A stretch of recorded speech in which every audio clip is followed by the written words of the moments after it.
The billionaire stood up in the middle of a federal courtroom, looked directly at the judge, and said 6 words that would haunt him for the rest of his life. "I built half this city. You should be thanking me." Judge Brenda Wiseman did not react. She didn't flinch. She didn't blink. She wrote something on her notepad, looked over her glasses and said, "Sit down, Mr. Tanner." Harold Tanner sat. He adjusted his cufflinks. He smiled at the jury, the same smile he used at ribbon cuttings and charity galas and press conferences where he posed with politicians who owed him favors. He was 64 years old, worth $3.6 billion, and had been indicted on 12 counts of bribery, building code fraud, and conspiracy. His legal team, 4 attorneys from one of the most expensive firms in the Midwest, had spent 8 months preparing his defense. He was not worried. He should have been, because in a windowless basement office 3 floors below that courtroom, a 19-year-old unpaid intern named Lynn Dunbar was sitting in front of a computer screen surrounded by 14 boxes of digitized city records. She had been at the DA's office for 11 weeks. She was not an attorney. She was not a paralegal. She was a first-year pre-law student at the University of Illinois, Chicago, who had applied for the internship because she needed the experience and the bus pass that came with it. But what Lynn Dunbar found in those records, at 1:47 a.m. on a Tuesday night, while the rest of the office was empty and the fluorescent lights hummed above her, was a pattern. A pattern that connected every building Harold Tanner had constructed in the last 9 years to the same 3 city officials. The same 3 officials who approved every inspection. The same 3 officials who received wire transfers 48 hours after each approval from an offshore account that traced back to a trust in Harold Tanner's name. Lynn didn't find a smoking gun. She found a smoking system. And when she brought the files upstairs to the lead prosecutor at 6 a.m., 6 hours before the trial's star witness was about to collapse, she saved a case that was already dying. What happened next in that courtroom didn't just convict a billionaire. It exposed a decade of corruption so deep that 3 city officials resigned, 2 more were indicted, and the mayor's office opened an emergency audit that lasted 14 months. And it started with a teenager, a bus pass, and a box of records nobody thought to read. Pause for 2 seconds and help me do something fun. Comment your city and country. I want to see how global this community really is, and I am looking for the 2 viewers watching the farthest apart today so I can pin the winner. Now back to the story, because things are about to get very interesting. Lynn Dunbar grew up on the 5th floor of a building Harold Tanner built. She didn't know that when she was a child. She knew the elevator was broken more than it worked. She knew the hallway lights flickered. She knew the heat went out every February, and her grandmother, Eleanor Dunbar, would sit in a chair by the stove with a blanket on her lap and say, "This building was supposed to be the nice one." Eleanor had moved into the Tanner Lakeview complex on the south side of Chicago in 2011, the year it opened. It was marketed as affordable luxury, a mixed-income development funded partly by city housing grants and partly by Tanner Construction Group. The ribbon cutting had been attended by 2 aldermen and a congressman. Harold Tanner had stood in front of the building with a golden shovel and said, "This is what happens when the private sector invests in communities." Within 3 years, the luxury was gone. The plumbing leaked. The fire doors didn't seal. The parking structure cracked. The hot water ran brown for 6 days before anyone came to fix it. Residents filed complaints. The city sent inspectors. The inspectors signed off. Nothing changed. Eleanor died in that building, not because of the building. She was 79 and her heart gave out in her sleep. But Lynn always remembered what her grandmother had said the last time they sat together in that apartment, watching the hallway light flicker. Somebody got paid to say this building was safe, and somebody got paid to build it cheap, and somewhere in between, somebody decided that the people who live here don't matter enough to fix it. Lynn was 14. She didn't understand what her grandmother meant, not fully, but she wrote it down in a notebook she kept beside her bed. She had a habit of writing down things she didn't understand, because one day, she figured, she would. Lynn's mother, Diane Dunbar, worked the night shift as a nurse at Stroger Hospital, 12 hours, 7 p.m. to 7 a.m., 4 nights a week. She raised Lynn alone. She couldn't afford a tutor, so she made Lynn read. Not fiction, not magazines, newspapers, city council agendas, inspection reports that Diane printed from the city website because she wanted Lynn to understand how the system worked. You can't fight something you don't understand, Diane told her. Read the boring stuff. That's where they hide the truth. Lynn read the boring stuff. She read it until it wasn't boring anymore. She read it until she could tell, just from the language, when a document was saying something and when it was hiding something. She graduated from Kenwood Academy on the south side of Chicago with a 3.9 GPA. She enrolled at UIC. She applied for every internship she could find. She got one, an unpaid position at the Cook County District Attorney's Office, digitizing old case files and city records. She was assigned to the basement. 11 weeks before the biggest trial in Chicago in 5 years.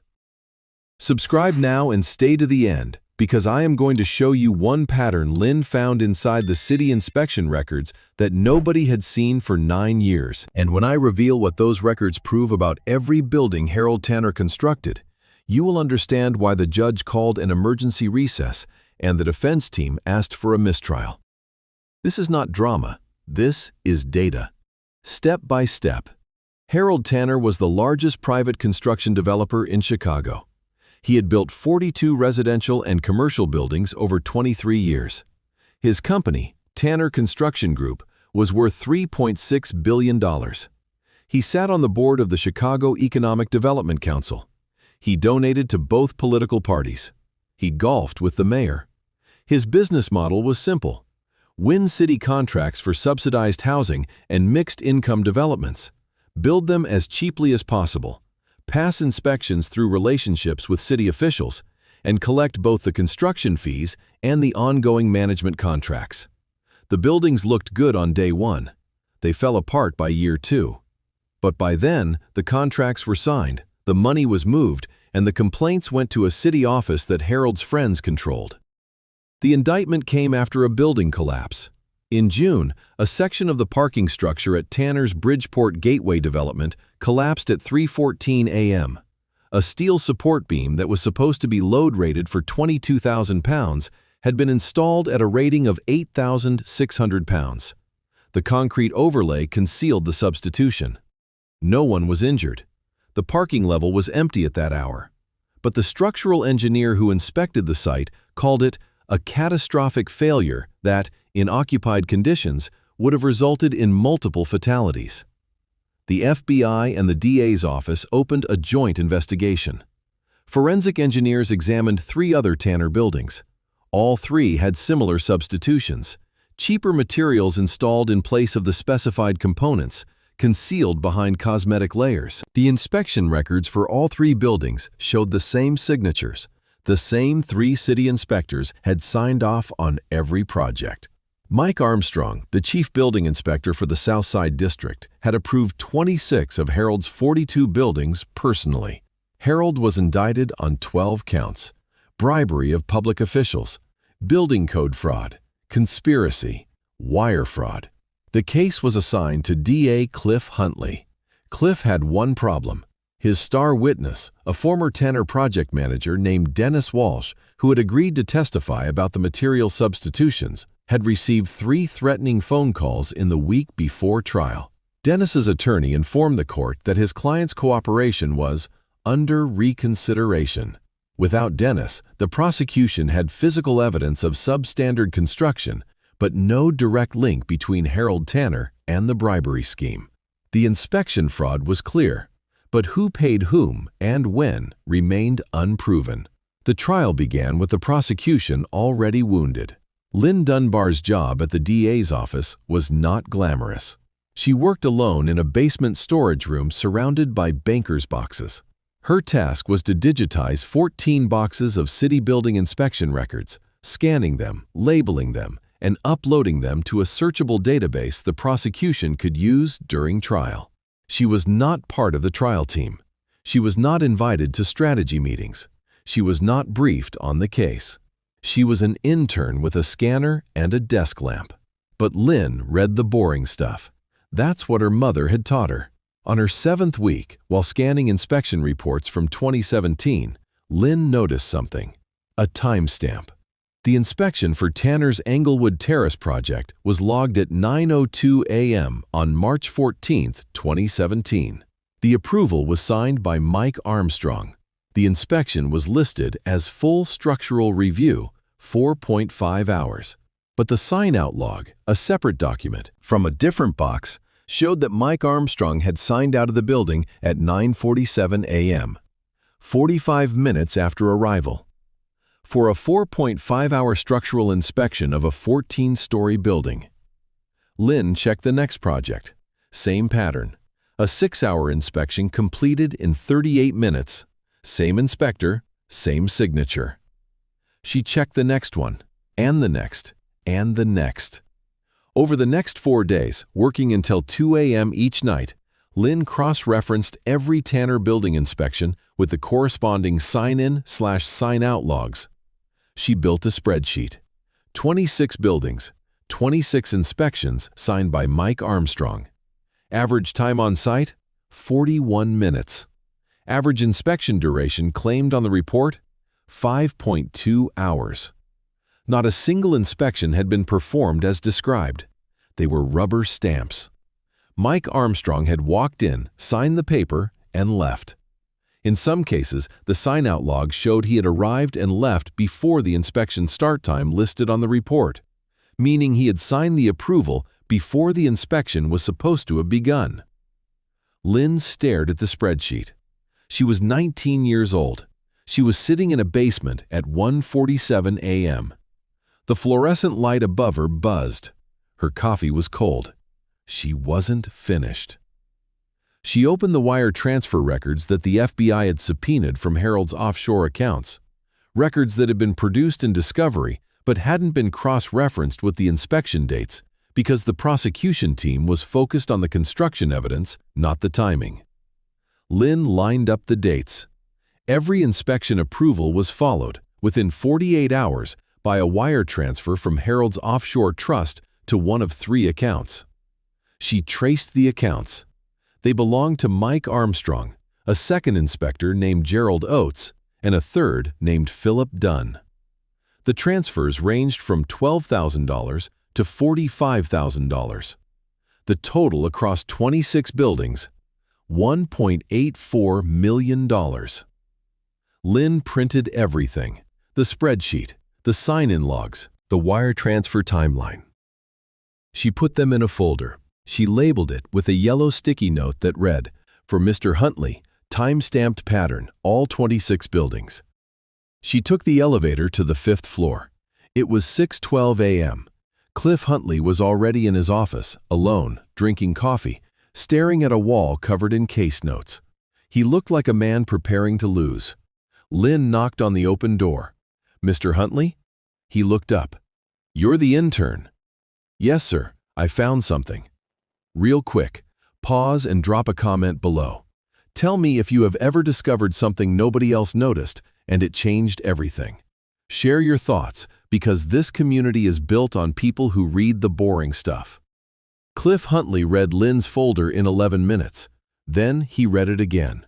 Then he called his deputy and his lead investigator into his office. "Where did you get this?" the investigator asked Lynn.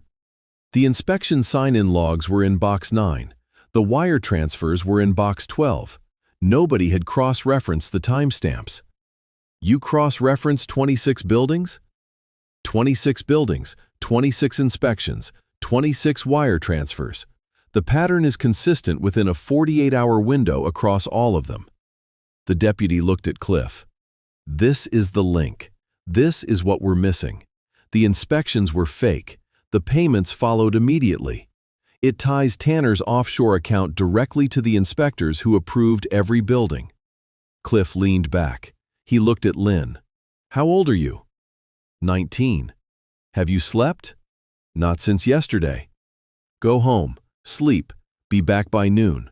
I'm putting you on the trial team." "Mr. Huntley, I'm an unpaid intern." "Not anymore."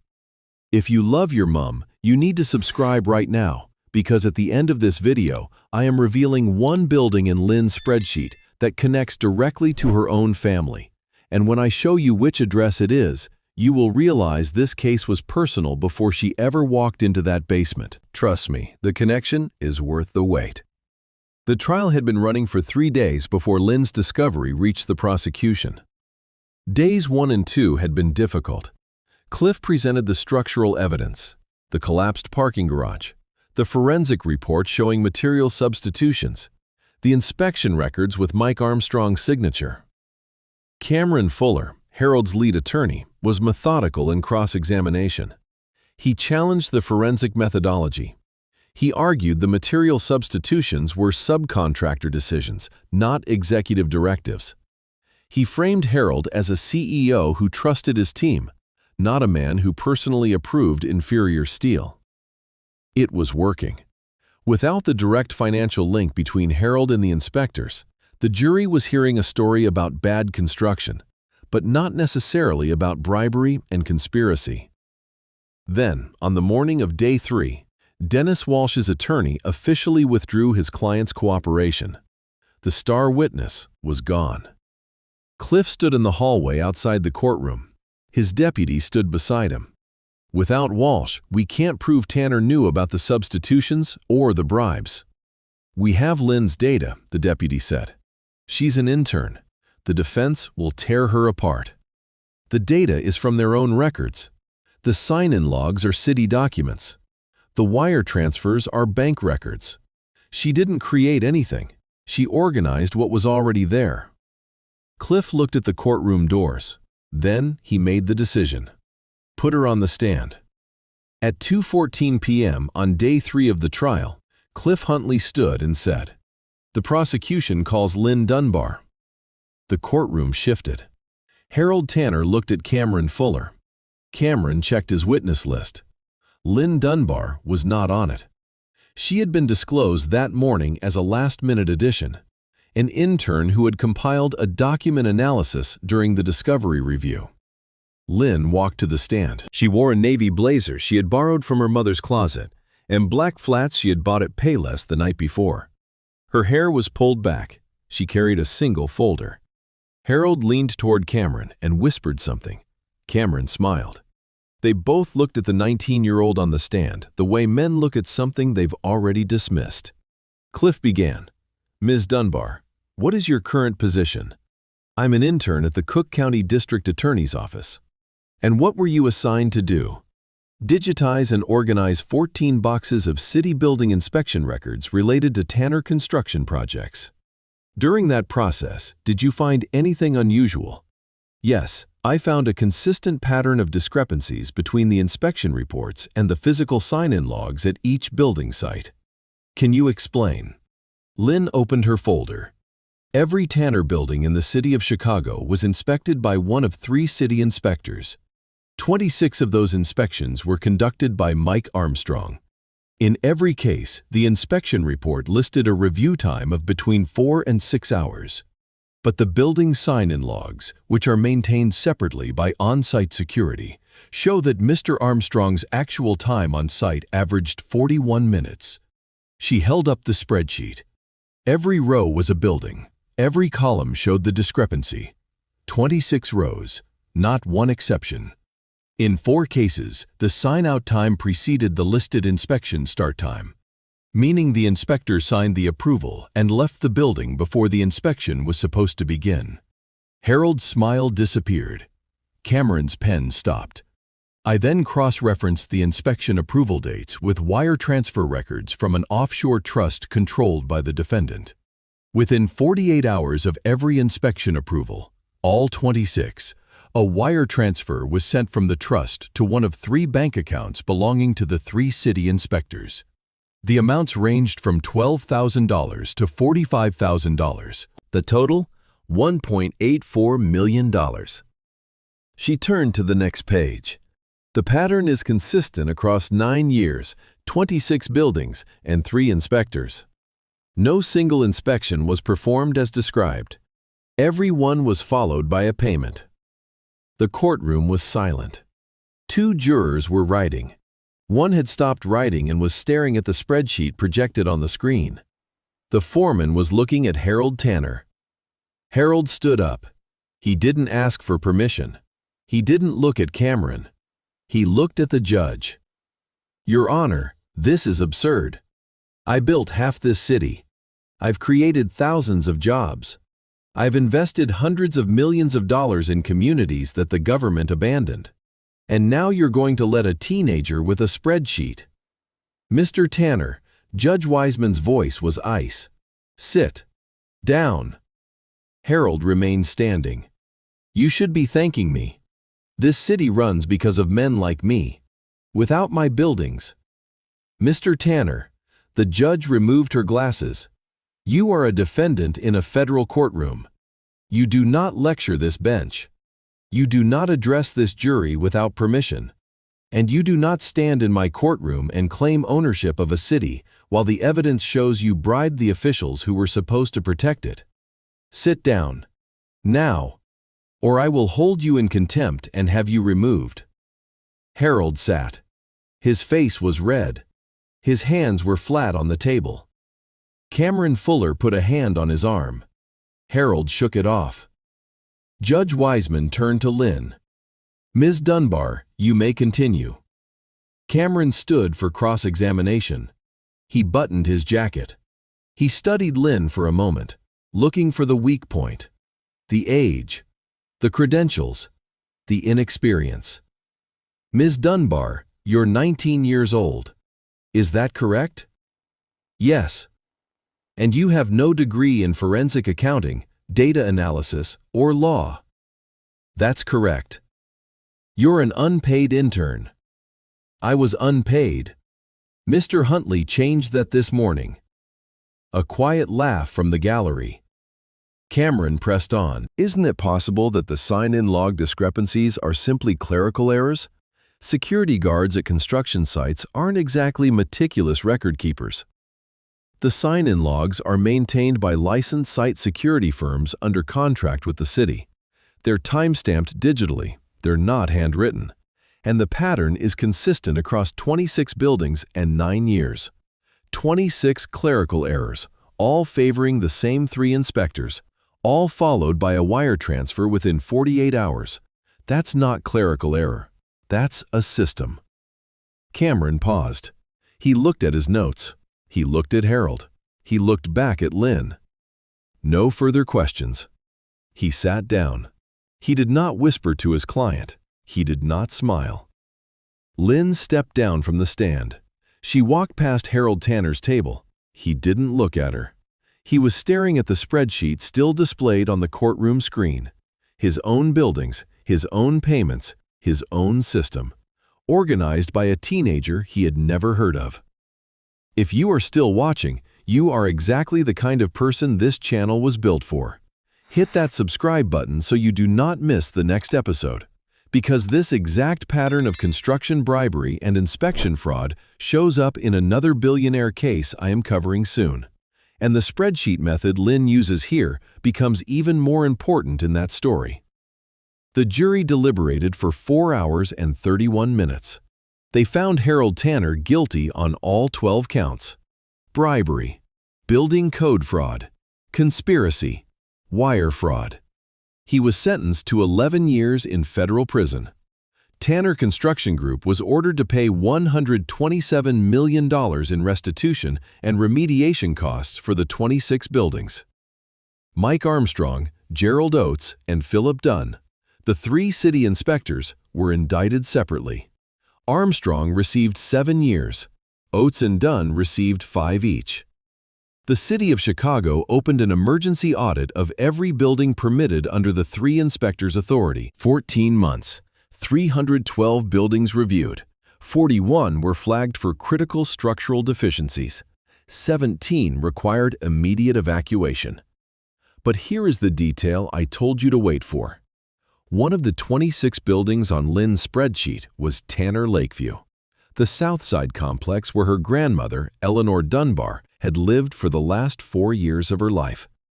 The building where the elevator broke, where the heat went out in February, where the fire doors didn't seal, where the plumbing leaked and nobody came. Lynn knew the address. She recognized it the moment she scanned the inspection report. Building 14 on her spreadsheet, inspected by Mike Armstrong on April 22, 2016. Time on site, 33 minutes. Inspection report. Full structural review, 5.0 hours. All systems compliant. Wire transfer to Armstrong's account 36 hours later, $18,000. Her grandmother had been living in a building that had never been properly inspected. A building that was approved in 33 minutes. A building where the man who signed off on the safety of every stairwell, every fire door, every water line was paid $18,000 to not look. Lynn didn't tell anyone during the trial. She didn't mention it on the stand. She didn't bring it up in the hallway or in Cliff's office or in the break room. She kept it inside the way her mother had taught her. Calm, focused, useful. She told one person, after the verdict, that night at the kitchen table. "Mom, Grandma's building was on the list." Diane set down her glass. She looked at her daughter. Building 14, inspected in 33 minutes, approved for full compliance. Mike Armstrong was paid $18,000. Diane was quiet for a long time. "Did you know? When you were scanning the files, did you know it was her building?" "I recognized the address in week 3. I kept scanning." "Why didn't you tell anyone?" Lynn looked at the table. The same table where Diane had made her read city council agendas and inspection reports when she was 12. Because it wasn't about Grandma's building. It was about all 26. If I made it personal, they would have pulled me off. And if they pulled me off, nobody would have cross-referenced the timestamps. Diane reached across the table and took her daughter's hand. "Your grandmother said somebody got paid to say that building was safe. She was right, and you proved it. She told me when I was 14. I wrote it in my notebook." "I know. I read it." Lynn looked at her mother. "You read my notebook?" "I'm your mother. Of course I read your notebook." They both laughed. It was the first time either of them had laughed in weeks. Lynn Dunbar finished her internship. She was offered a paid position at the DA's office. Junior research analyst, $41,000 a year. She took it. She continued at UIC part-time. Cliff Huntley offered her a recommendation letter. She asked him to write it on DA office letterhead. He did. He wrote 3 paragraphs. The last sentence read, "Lynn Dunbar found what my entire team missed at 1:47 a.m. with a scanner and a spreadsheet. I have rarely seen a mind this precise. She will be an exceptional attorney." 2 years later, Lynn enrolled in law school. She was accepted at Northwestern on a full scholarship, funded in part by a fellowship created by the Cook County Bar Association in response to the Tanner case. The fellowship was named the Eleanor Dunbar Fellowship for Public Interest Law. Lynn didn't name it. The Bar Association did. They had read the trial transcript. They had seen Building 14 on the spreadsheet. And someone had done the research and found the obituary. Eleanor Dunbar, age 79, resident of Tanner Lakeview, died in her apartment in the building that was inspected in 33 minutes and approved for full compliance. On the day Lynn received the fellowship letter, she drove to the south side. She parked outside Tanner Lakeview. The building was still standing, under new management now, with repairs underway, scaffolding on the east face. Workers replacing the fire doors that had never sealed properly. She sat in her car and looked at the 5th-floor window, her grandmother's apartment. Somebody else lived there now, but the window was the same. The building was the same. She opened the notebook she had kept since she was 14. She turned to the page where she had written her grandmother's words. The handwriting was a child's, loopy, uneven, earnest. Somebody got paid to say this building was safe, and somebody got paid to build it cheap. And somewhere in between, somebody decided that the people who live here don't matter enough to fix it. Below it, in her own adult handwriting, Lynn added one line. "I found them. Lynn, age 19. She closed the notebook, she started the car, and she drove to class. Harold Tanner told a federal judge, "I built half this city." He said it like a man presenting his resume. He said it like ownership was a defense, like the size of his buildings could outweigh the lies inside their walls. But a 19-year-old intern in the basement of the DA's office, a girl who grew up in one of his buildings, who watched the elevator break and the heat go out, and her grandmother wrap herself in a blanket by the stove, sat down with 14 boxes of records and did what no attorney, no investigator, and no expert witness had done in 9 years. She read the boring stuff, she compared the timestamps, she followed the money, and she built a spreadsheet that connected every inspection to every payment, every approval to every bribe, every building to every lie. Harold Tanner had $3.6 billion, 4 attorneys, and a city full of officials who owed him favors.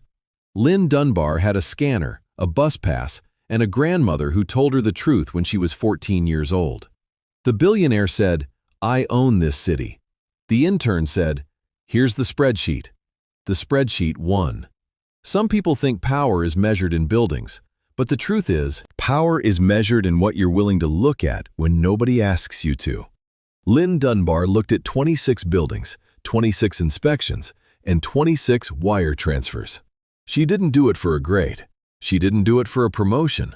She did it because her grandmother was right, and she wanted to prove it. She proved it at 1:47 a.m. on a Tuesday night in a basement in Chicago. And $1 billion empire cracked. Click the video on your right to see the 3 other corporate espionage cases where self-representation destroyed billion-dollar companies, the legal loopholes they exploited, and the one statute that changes everything. You will see the patterns these strategists use, the mistakes their opponents make, and the exact moment when the trap closes.